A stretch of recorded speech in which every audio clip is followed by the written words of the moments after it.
दोस्तों, आज की कहानी आजकल की बहू की डिमांड।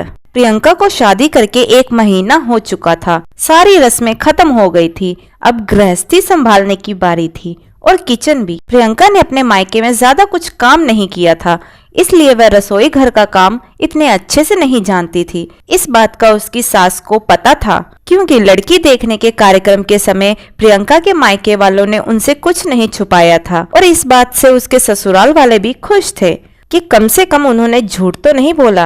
अपने बेटे के लिए प्रियंका पसंद आने की वजह से सास ने भी उसका साथ देते हुए कहा था कि चिंता मत करो, जो तुम अपनी माँ से नहीं सीख पाई वह मैं तुम्हें सिखा दूंगी। माँ ने अपनी उस कही हुई बात पर अमल करना शुरू कर दिया था। चाय, दाल और ऑमलेट बनाना तो वह पहले से ही प्रियंका को सिखा चुकी थी। आज कोई मसालेदार सब्जी बनाना सिखा रही थी। सास ने प्रियंका को लाल मिर्च सिलबट्टे पर पीसने के लिए दिया था, क्योंकि वह खुद भी कई सालों से इसी तरह मसाले पीसा करती थी। प्रियंका ने जैसे ही सिलबट्टे पर लाल मिर्च पीसना शुरू किया था, उसके हाथ जलने लगे थे और मुंह पर पसीना आने की वजह से जब उसने मुंह को छुआ तो उसका मुंह भी जलने लगा था।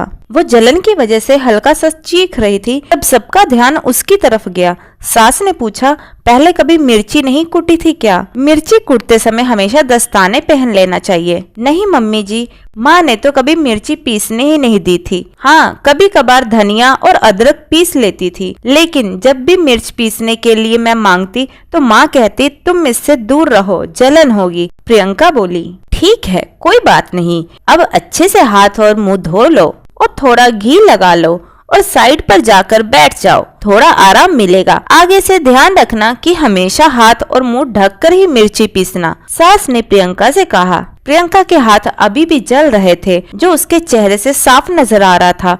महेंद्र अपनी बीवी की ऐसी हालत देख नहीं पा रहा था। अगले दिन महेंद्र अपनी ड्यूटी खत्म होने के बाद बाजार जाकर एक मिक्सर खरीद लाया और माँ को देते हुए कहा कि माँ, ये कंपनी में गिफ्ट मिला है, चलो अच्छा ही हुआ, अब इसके कारण अब तुम्हारा हाथ भी नहीं जलेगा। महेंद्र तिरछी नजर से अपनी पत्नी को देख रहा था।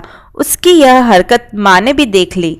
अच्छा जी, अब समझ में आया, बीवी को एक बार हाथ में क्या जलन हो गई, नया मिक्सर आ गया और मैं इतने सालों से नहीं बताती थी तो क्या मेरे हाथ नहीं जलते थे? अरे भगवान, ये तो अच्छी बात है ना, मिक्सर नया घर में आया है तो सिर्फ तुम्हारी बहू थोड़ी इस्तेमाल करेगी, इसका फायदा तो तुम्हें भी होगा ना। पिताजी ने बात को संभालने के लिए बीच में ही अपनी बीवी को चिढ़ाते हुए कहा, इसलिए कहता हूँ माँ, अपनी तकलीफें बताया करो। आप ही सोचो, अगर प्रियंका ने अपनी जलन छुपाई होती और किसी को पता नहीं चलने दिया होता तो क्या आज इस घर में मिक्सर आ पाता?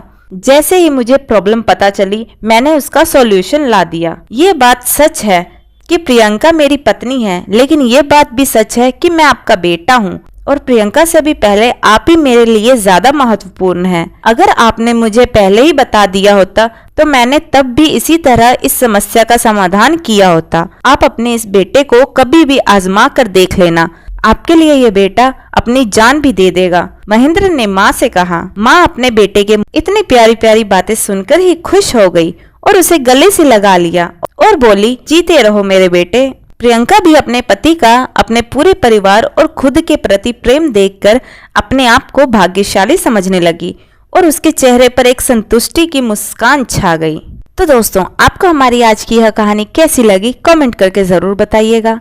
कहानी पसंद आई हो तो वीडियो को लाइक शेयर करें और चैनल हिंदी स्टोरीज डियर को सब्सक्राइब करें। वीडियो को पूरा देखने के लिए बहुत बहुत धन्यवाद दोस्तों। तो मिलते हैं अगली कहानी में, तब तक के लिए जय श्री कृष्णा।